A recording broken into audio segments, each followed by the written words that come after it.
வணக்கம் and welcome to cinema matrix. இந்த வீடியோவில் எதை பற்றி பார்க்க போகிறோம் அப்படின்னா, பிக் பாஸ் சீசன் 8ல ஃபர்ஸ்ட் டேல ஒரு எலிமினேஷன் நடந்திருக்கு. அது வந்து ஒரு அன்ஃபேர் அப்படின்ற மாதிரி ஒரு டிஸ்கஷன் வந்து வீட்டுக்குள்ள போயிட்டு இருக்கு. அதை பற்றி நம்ம டீட்டெயிலாக பார்த்துலாம். அதுக்கு முன்னாடி நம்மளோட சேனல் நீங்கள் சப்ஸ்கிரைப் பண்ணாமீங்கன்னா சப்ஸ்கிரைப் பண்ணி சப்போர்ட் பண்ணுங்க. சஞ்சனா வந்து பார்த்தீங்க அப்படின்னா, சாச்சனா வெளியே எலிமினேட் ஆயிட்டாங்க, வெளியவும் அனுப்பிட்டாங்க. ஸோ தட் இந்த பர்டிகுலர் விஷயம் நடந்ததுக்கப்புறம் பிக் பாஸ் ஹவுஸ்மேட்ஸ் கிட்டே வந்து நிறைய டிஸ்கஷன் வந்து நடந்தது. அண்ட் தென் அருணா வந்து பார்த்தீங்க அப்படின்னா ஒரு இடத்துல உட்காந்து அழுதுட்டு இருந்திருக்காரு. அதை பார்த்த அன்ஷிதா வந்து பார்த்தீங்க அப்படின்னா என்ன ஆச்சு அப்படின்ற மாதிரி கேட்குறாங்க அருணாவு கிட்ட. ஸோ தட் அருணா வந்து பார்த்தீங்க அப்படின்னா அழுது முடிச்சுட்டு லைக் இந்த பர்டிகுலர் எலிமினேஷன் வந்து ஒரு அன்ஃபேர் எலிமினேஷன் அப்படின்னு தான் நான் சொல்வேன் அப்படின்ற மாதிரி அவர் வந்து சொல்றாரு.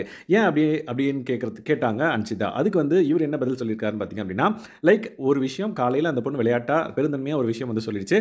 ஸோ 24 மணி நேரத்தில் உங்களை எல்லாம் வந்து வெளியே அனுப்புறதுல எனக்கு வந்து உடன்பாடு இல்லை, இவன் என்ன நான் போய்க்கிறேன் அப்படின்ற மாதிரி அவங்க சொல்லிடுறாவும், அந்த பர்டிகுலர் விஷயத்தை வச்சு எல்லாரும் வந்து டார்கெட் பண்ணி அந்த பொண்ணை வந்து கார்னர் பண்ணி தூக்கியிருக்காங்க அப்படின்றத அவர் வந்து சொல்றாரு. ஸோ தட் உடனே வந்து அன்ஷிதா வந்து பார்த்தீங்க அப்படின்னா, இல்லை டெய்லியும் யாராவது ஒருத்தர் போய் தான் ஆகணும், அடுத்த வீக் நீ போகலாம், இல்லை நான் கூட போகலாம். ஸோ தட் இந்த பர்டிகுலர் விஷயம் வந்து நார்மல் தான், இதை வந்து பெருசுப்படுத்தாது அப்படின்ற மாதிரி. இல்லை இந்த பர்டிகுலர் ஒரு சின்ன விஷயத்தை வச்சுட்டே வந்து அவங்க எலிமினேட் பண்ணது தப்பு. நிறைய பேர் வந்து பார்த்தீங்க அப்படின்னா சும்மாவே உட்காந்துட்டு போயிட்டு இருக்காங்க.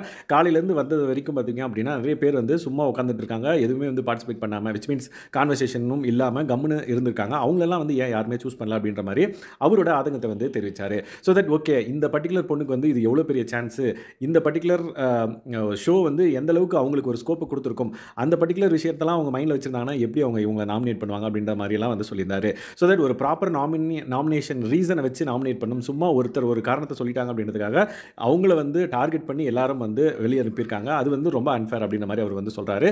ஸோ அதுக்கு அன்ஷிதா வந்து பார்த்திங்க அப்படின்னா, ஓகே இருந்தாலுமே வந்து எல்லாரும் ஒரு கனவோடு வந்திருக்கோம், நம்மளுக்கு வந்து இப்போ சூஸ் பண்ணி ஆகணும் ஒரு நிர்பந்தம் வந்துருச்சு, கண்டிப்பாக யாராவது ஒருத்தர் வெளியே போய் தான் ஆகணும், அது சஞ்சனாவா இன்னைக்கு இருக்குது, நாளைக்கு நீயோ நானாவா இருக்கலாம் அப்படின்ற மாதிரி சொன்னதுக்கு ஓகே இந்த தடவை அருணா வந்து சொல்கிறாரு, நானாக கூட இருந்தால் எனக்கு ரொம்ப சந்தோஷம். ஏன்னா வந்து அந்த பொண்ணு ரொம்ப சின்ன பொண்ணு, இவர் அச்சீவ் பண்ணுற ஒரு ஸ்டார்டிங் ஸ்டேஜ், அவங்களுக்கு இந்த மாதிரி ஒரு ஃபெயிலியர் ஏற்படும் அப்படின்றப்ப அது எந்த அளவுக்கு அவங்களுக்கு வந்து வழி கொடுக்கும் அப்படின்றத நான் வந்து அவங்க அந்த ட்ராஃபி வந்து உடைக்கிறதுக்கு முன்னாடி எனக்கு அந்த ஃபீல் வந்து வந்தது. அந்த ட்ராஃபி உடைச்சதுக்கப்புறம் ரொம்பவே வந்து பார்த்திங்க அப்படின்னா நான் பிரேக் டவுன் ஆகிட்டேன் அப்படின்ற மாதிரி அருணா வந்து சொன்னார். ஸோ தட் அவர் வந்து கடைசி வரைக்கும் வந்து இந்த பர்டிகுலர் எலிமினேஷன் வந்து ஒரு அன்ஃபேர் எலிமினேஷன் தான் அப்படின்றத அவர் சொல்லிக்கிட்டே இருந்தார்.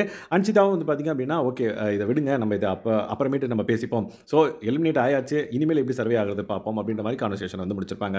ஸோ இந்த மாதிரியான பிக் பாஸ் அப்டேட்ஸ் நீங்கள் தெரிஞ்சுக்கணும் அப்படின்னா மறக்காம நம்மளோட சேனலை சப்ஸ்கிரைப் பண்ணாதீங்கன்னா சப்ஸ்கிரைப் பண்ணி சப்போர்ட் பண்ணுங்கள். Thanks guys.